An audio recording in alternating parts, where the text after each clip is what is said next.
America is one of the most powerful forces for good in the world.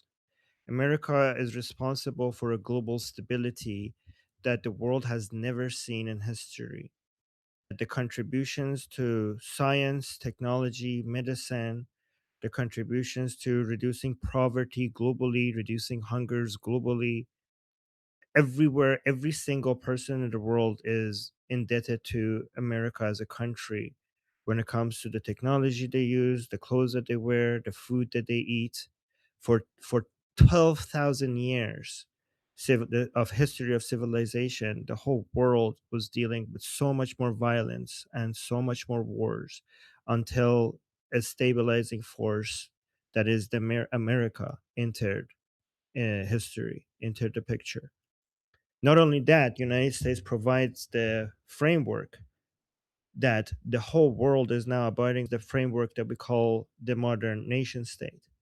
All of the ideas that came out of Europe, the classical liberal values, the Enlightenment values that came out of Western Europe, Europe failed in putting it into practice.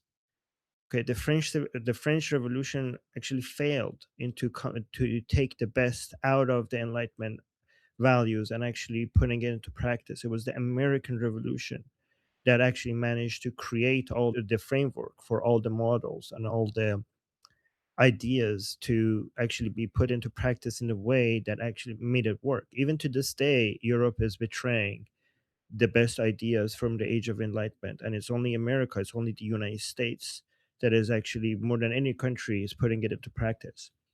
Everybody here is celebrating patriotism and nationalism.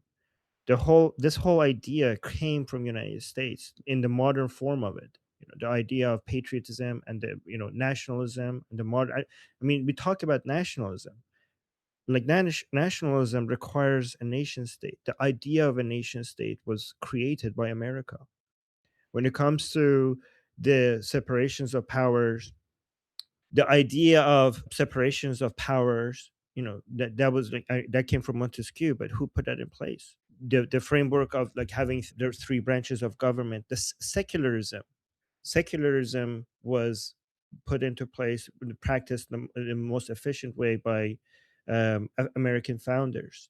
The freedom of speech, like the whole world uses the United States as like all advocates and fighters for free speech. They constantly refer to United States as a role model. United States is the center of innovation. Here's a list that I have. Okay, entrepreneurship, a high risk, high reward environment that attracts the world's most ambitious minds. The United States is the blueprint for liberty, the exact thing that we're fighting for here.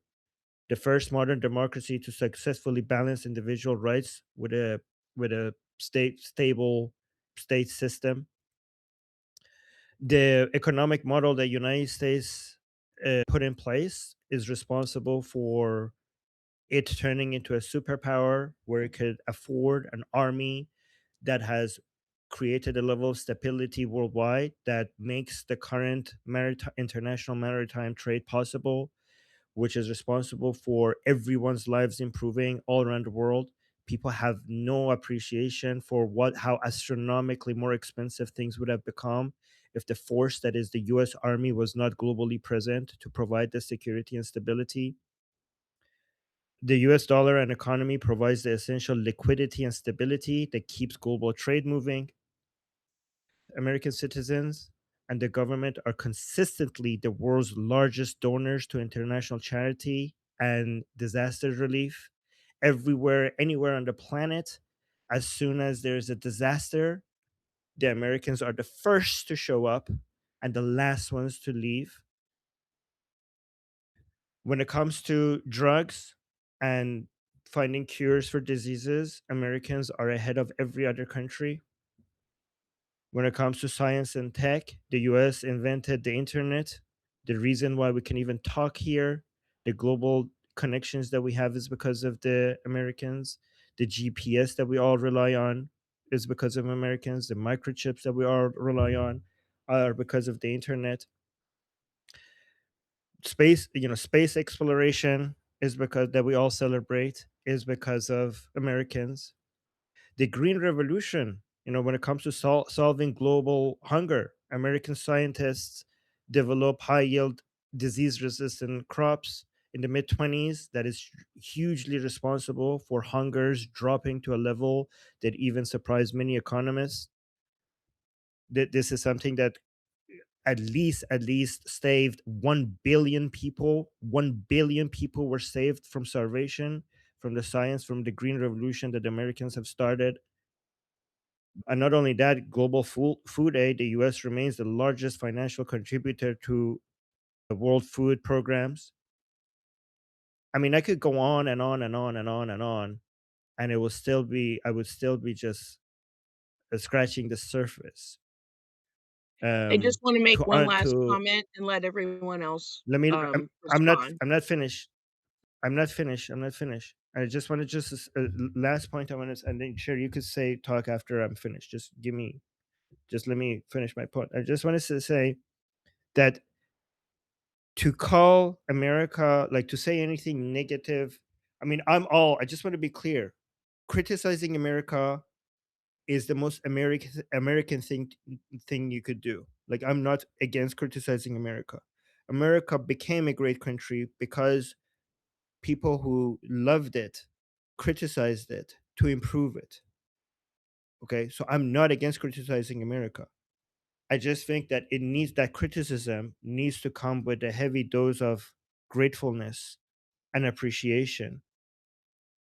And the people who are criticize the United States and do it in the most effective way are the people who love America, and they just wanted to do better, and that's why they criticize it. But if you don't love America, you're missing. You're I don't know. You're not seeing what America has done for the world. Anyways, so who's Armin, you next? are over time. How much longer are we going to keep you? Are you here for longer today? I mean, I could be half an hour extra because I don't see any messages from Goldie regarding going live, so I could be half an hour extra, I guess. Okay, so I will skip responses then to try and give a chance to the last No, four names we have on the no, no. list I do want because, to. No, I do want okay, to see responses to this. I could stay longer if it needed because I do want to see what other people say. So yeah, but okay, sorry, I should have been. let me Yeah. clarify, Danesh. I believe that you were next to respond to this. If not, please let me know. Should I go ahead? Thank you. Yeah. Okay, cool. I see. I mean, I understand Samantha's point to the fact that it would be probably impossible to go through the history of any country and don't find something that you would call a disaster, a humanitarian disaster. And obviously, war is a part of Homo sapiens sapiens attitude towards each other. And I mean, we are descendants of the species that can tear each other apart from another tribe. Having said that, I think one thing that I learned from my supervisor back in the day that always stuck with me was that good enough, perfect is the enemy of good enough. And I think that's something that I see missing a lot in my Western friends, that they don't appreciate good enough when it comes to politics, when it comes to politicians, when it comes to foreign policies and all those stuff. Israel against Gaza, obviously there are civilians casualties in that war, but look at the history of urban fights and see how better Israel is doing compared to the other times we as human beings try to do it. Hence, you can call it good enough, and it's okay. It's okay to accept a part of it. And so I think I would summarize it in this way. I think the vocabulary matters, and it would be. I think it's a good idea to call it good enough instead of less evil in that sense. And also wanted to kind of like point out that to me, Armin, you had great points. To me, the best evidence is that Islamic regime decided that US is the great Satan. So, hey, I mean, I already trust them. I 100% trust in their Yeah. judgment. Okay. So they decided that if they I eliminate see. one country, they're just good to go. So I would also point out to that. And one quick thing, so like once we started Iranians started to kind of like rally in Vancouver, what I did was that I realized that most people that are kind of like passing by have no clue what's happening. I even heard a dude asking like what's happening, and his friend was like, I don't know, but they're bringing Mexican flags, so there should be something happening in Mexico. So what I did was that I had like a big sign of ask me if you have no clue what's happening and you want to know. And I had a bunch of people come to me and ask questions, and that was really really really really eye opening. It's interesting to know how people see the world that are really different from my point of view. And my two main conclusions, if I want to summarize it, was that I see two things that are really different from my point of view. I believe that most people, at least the ones that I encountered, see human rights as something that you naturally have. Right. So that was the question that I got, that really was hard to answer, in a sense that the people would ask, if something is happening in Iran, why don't you just say you can't do it? Like it's my right. Like No. you know what I'm saying? It's just like it was similar to me as someone saying that you have a hand. Why can't you use it? And it was really interesting to see people actually see human rights as something very fundamental and something that you have without not something that you would achieve as Sherry mentioned, through like really like big sacrifices and true state. And I would also quote Hannah Arendt, which is like a big uh, political writer, that human rights doesn't exist. What should replace it is have a right to have a state that would defend your rights. That's kind of like that's the fundamental right that you should have, to have a state Yeah. that would defend it. So that one, I would just summarize the next, and I would love to see your response. That was the one thing that I saw really, really different. And the second one that was also different was that it seemed to me that it was challenging to comprehend that people can cause harm without the history of getting harmed really bad. So like their conclusions seem to be that if they're harming the world, if like for example a jihadist folk is harming the world, there is only one possibility: they have been harmed by US or Israel at some point. There is no Right. other way that they're causing harm. So it was kind of like the two things that kind of like struck me. So quick. I'm just because there's the list is long, so I just quickly regards respond to the natural rights argument. This is something that I disagree with so many of the Enlightenment thinkers like John Locke, because they believe in natural or rights. I actually more on the side of people like John Stuart Mill, who thinks that natural rights are like retarded. I mean, the what I think is that rights are something that you fight for. And I keep fighting against the people who think that naturals are something that you are either born with, or they're something that you are given. Okay. So rights are something that you take. They're not something that are given, and they're not something that you're born with. It's something that you fight for and you take it. And if you don't have enough power to take those rights, then you don't have those rights. So because you have to take rights, rights come from power, and you need to have enough power to be able to take those rights. So if you want rights, you first have to gain power to be able to get those rights. To respond, we have Samantha, Jeffrey, and Greg. Guys, 30 seconds each, because we have other people. The main list is long and I want to see what other people have to Oh, I say. mean, I Okay. just my Wi-Fi crashed and then just got back on. I mean, like, because someone asked to go away, go away. Sorry. Yeah, so someone asked me in the chat, like, would you say like, oh, my family is like worthless, but less worthless than other people? And it's like, I mean, I don't like calling people worthless, but like, I'm someone who says all the time, I think Jews are terrible people. I just don't think they're any less terrible than other people. But like, I have no So, problem saying it.